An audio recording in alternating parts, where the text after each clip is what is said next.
The gavel slams, a thunderclap in a room thick with dread.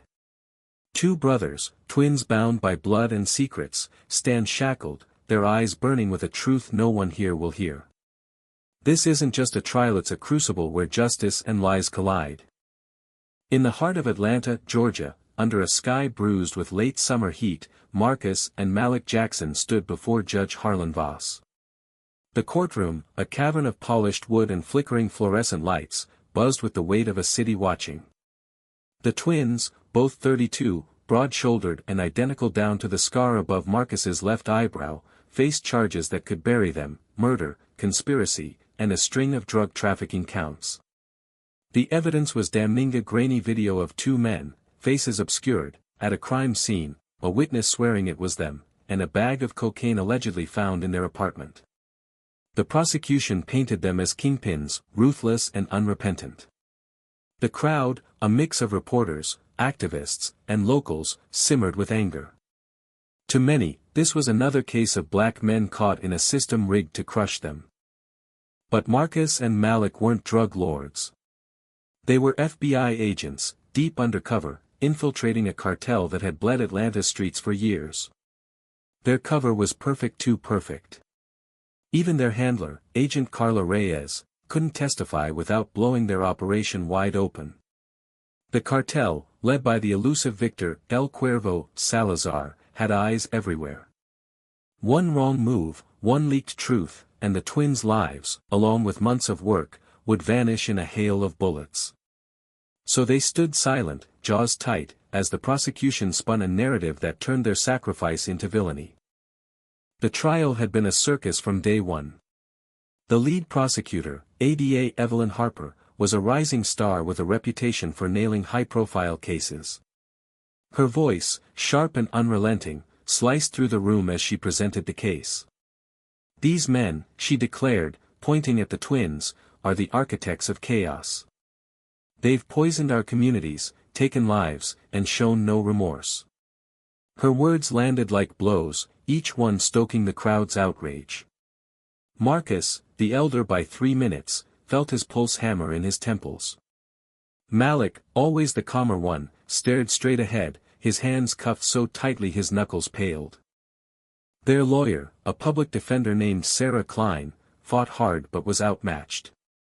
She was young, overworked, and drowning in a case she'd inherited just weeks before. The evidence was stacked against them. The video, though blurry, showed two men with builds matching the twins.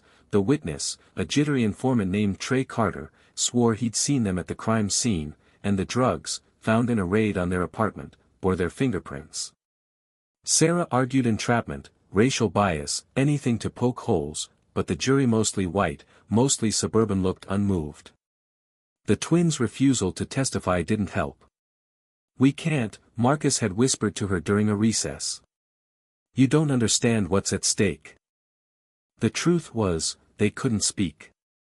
Their mission was classified, their handler unreachable. Carla had gone dark 2 days before the trial, standard protocol to protect the operation. The twins had spent years building their cover as low-level dealers, earning Salazar's trust. They were close days away from dismantling his network. But a leak, somewhere deep in the system, had landed them here, framed for a murder they didn't commit. The real killer, they knew, was one of Salazar's enforcers, a ghost named Diego Ruiz. But without proof, without Carla, they were trapped. As the trial barreled toward its climax, the courtroom grew hotter, the air thick with unspoken accusations. Outside, protests swelled. Activists chanted, holding signs that read, "Justice for the Jacksons," and "End Systemic Racism." The case had become a lightning rod, splitting Atlanta along racial lines. To some, the twins were victims of a biased system; to others, they were criminals getting what they deserved. The truth, buried under layers of secrecy, didn't matter to the crowd. It barely mattered to Judge Voss, whose cold eyes seemed to weigh the twins' guilt before the trial even began. On the final day, the tension snapped like a taut wire. Harper's closing argument was a masterclass in venom. "Look at them," she said, her voice rising. "They sit there, silent, because they have no defense. They've betrayed this city, its people, its trust. Marcus gripped the edge of his chair, his nails digging into the wood. Malik's breath hitched, a rare crack in his calm. Sarah's rebuttal was passionate but shaky. She pleaded for reasonable doubt, for the jury to see the holes in the evidence. But the jury's faces were stone. They'd made up their minds. The verdict came fast. "Guilty," the foreman said, his voice flat. The word echoed, a death knell. Marcus felt the room tilt, Malik's hand brushed his, a silent anchor. The crowd erupted, some cheering, others shouting in fury. Judge Voss raised his gavel, calling for order. "Marcus and Malik Jackson," he intoned, "you are hereby sentenced to life without parole." The gavel fell, final, unyielding. But the story wasn't over. In the chaos of the verdict, a figure slipped into the courtroom, unnoticed by most. Carla Reyes, their handler, had surfaced. She carried a flash drive, small but heavy with truth, audio recordings of Salazar's orders, proof of the twins' mission, and Diego Ruiz's confession, extracted just hours before. She'd been delayed, caught in a sting to secure the evidence. Now, she pushed through the crowd, her face grim but determined. "Your Honor," she called, her voice cutting through the din, "you need to see this." The room froze. Voss's eyes narrowed, skeptical. Harper objected, her voice shrill. But Carla was relentless, a force of conviction. "These men are FBI agents," she said, holding up the drive. "They've risked their lives for this city, and you're about to bury them for it." The crowd gasped, reporters scribbled furiously. The twins exchanged a glance, hope flickering for the first time in weeks. Voss hesitated, his gavel hovering. The evidence was explosive, but admitting it now meant admitting the system's failure. The judge's face hardened. It was a man of order, not apologies. "This court has ruled," he said coldly. "Take it to appeals." Carla's jaw dropped, Sarah slammed her fist on the table. The twins, though, didn't flinch. They'd known the system might fail them. They'd known it from the start. As they were led away, shackles clinking, the crowd's chants grew louder, spilling into the streets. The twins' story wasn't just theirs. Anna Marie, it was Atlanta's, a city wrestling with its soul. Marcus whispered to Malik, "We're not done." Malik nodded, his eyes fierce. They'd fight, not just for themselves, but for every life caught in the system's gears. The appeals process would be brutal, a maze of bureaucracy and bias. But Carla's evidence was a beacon, and the city was waking up. Activists rallied, lawyers volunteered, and the media dug deeper, unearthing leaks that pointed to corruption in the DA's office. The twins, from their cells, became symbols of resilience, their story a call to question justice itself. They weren't just fighting for freedom, they were fighting for truth, for the chance to show that even in a broken system, humanity could prevail. The cell block smelled of rust and despair, a concrete tomb where hope flickered like a dying bulb. Marcus and Malik Jackson, still in their orange jumpsuits, sat on opposite bunks, the silence between them heavy but alive with unspoken resolve. They'd been here a week, the walls closing in, yet their minds were already mapping the fight ahead. Carla Reyes didn't waste time. Outside, she became a whirlwind, rallying allies to force the truth into the open.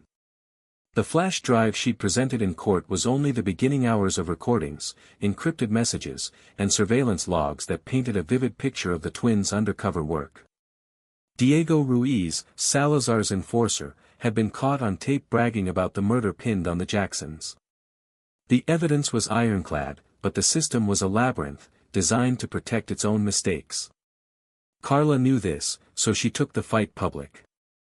She leaked snippets of the recordings to a local journalist, Maya Torres, whose blog had a cult following in Atlanta. Maya's post, titled "Framed by the System, The Jackson Twins' Truth," went viral overnight. It detailed the twins' FBI service, their sacrifices, and the cartel's reach into the city's underbelly.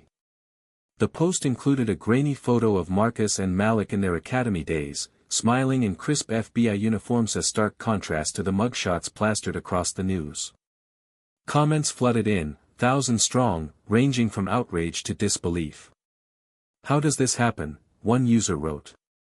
"The system's not blind, it's cruel." Another countered, "If they're agents, why didn't they speak up? Sounds like an excuse." The city split further, debates raging in barbershops, churches, and ex-posts. Carla didn't stop there. She enlisted Sarah Klein, their overworked public defender, now fueled by righteous anger. Together, they filed an emergency appeal, citing new evidence and prosecutorial misconduct. Sarah dug into ADA Evelyn Harper's case files, uncovering a pattern. Harper had relied on Trey Carter, the informant, in 3 other high-profile convictions, all involving black defendants. Carter's testimony was shaky, his motives murkier. Sarah's research revealed he'd been paid by a shady third party, possibly tied to Salazar. The leak in the system wasn't just a mistake, it was sabotage. Meanwhile, the twins adapted to life inside. Prison was a different beast, a world of unspoken rules and constant danger. Word of their case had spread, making them targets. Some inmates saw them as snitches, others, as heroes. A hulking prisoner named Big Dre, who ran the block, approached them on their 3rd day. "Heard your cops," he said, his voice low, eyes like knives. Marcus met his gaze, unflinching. "Heard you're smart enough to know better than to believe rumors." Dre laughed, a rare sound in that gray place, and backed off.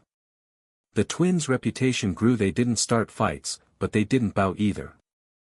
Malik, the quieter twin, took to writing letters. Not to lawyers, but to their mother, Grace, who'd raised them alone in a cramped Decatur apartment. "We're okay, Mama," he wrote, his pen shaking. "This ain't the end." Grace, a retired nurse with a spine of steel, became their fiercest advocate.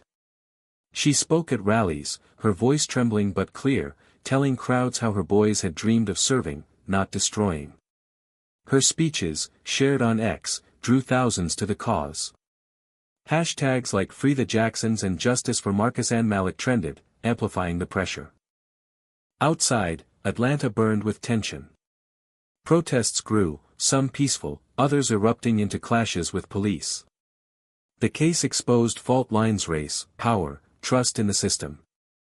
Community leaders called for calm, but the anger was raw. At a town hall, a young activist named Jada Green shouted, "This isn't just about the twins, it's about all of us. How many more get locked up before we fix this?" Her words, broadcast live, struck a chord. Donations poured into a legal fund for the twins, and pro bono lawyers joined Sarah's team, including a veteran attorney, Lionel Brooks, known for overturning wrongful convictions. Inside the courtroom, the appeal hearing was a battleground. Judge Voss, under scrutiny, agreed to review Carla's evidence but maintained his icy demeanor. Harper, sensing her career unraveling, doubled down, arguing the recordings were inadmissible, possibly fabricated. "This is a stunt," she snapped, her polish fraying. But Lionel Brooks was a force. His cross-examination of Trey Carter was brutal. Carter crumbled, admitting he'd been coerced by a man he couldn't name, his eyes darting nervously. The courtroom buzzed, the jury, recalled for the appeal, shifted uncomfortably. Carla took the stand, her testimony a revelation. She detailed the twins' mission, the cartel's reach, and the leak that had betrayed them. "Marcus and Malik risked everything," she said, her voice steady but thick with emotion. "They're not criminals theory heroes." She played the Ruiz confession, his voice chillingly casual as he described the murder. The room fell silent, the weight of truth undeniable. Even Voss's expression flickered, a crack in his armor. The twins, allowed to attend the hearing, sat tall despite their chains. Marcus's scar seemed to pulse under the lights, Malik's eyes, usually calm, blazed with hope. They didn't speak, but their presence screamed defiance. The crowd outside chanted their names, a rhythm that echoed through the courthouse walls. As the hearing stretched into days, the city held its breath. Maya Torres published a follow-up, exposing ties between Harper's office and a local businessman linked to Salazar. The scandal widened, implicating a deputy DA and 2 cops. Public outrage peaked. Posts called for Harper's resignation, and protests swelled to thousands. Grace, at the forefront, held a photo of her boys, tears streaking her face as she pleaded, "Give me my sons back." On the final day of the appeal, the courtroom was a powder keg. Voss, after hours of deliberation, delivered his ruling. In light of new evidence, he said, his voice tight, the convictions of Marcus and Malik Jackson are vacated. They are to be released immediately. The room erupted cheers, sobs, shouts of vindication. Marcus grabbed Malik's hand, their grip iron-tight. Carla exhaled, tears in her eyes. Sarah hugged Lionel, who simply nodded, his work done. The twins walked out of the courthouse that evening, free men under a sky now soft with dusk. Grace ran to them, her embrace fierce, unbreakable. Cameras flashed, reporters shouted questions, but the twins said nothing, their silence louder than words. They weren't just free, they'd exposed a rot that had festered too long. Salazar's cartel, spooked by the leaks, began to fracture. Diego Ruiz was arrested days later, his confession the key to dismantling the network. The twins' mission, though costly, had succeeded. In the weeks that followed, Marcus and Malik returned to the FBI, but their fight wasn't over.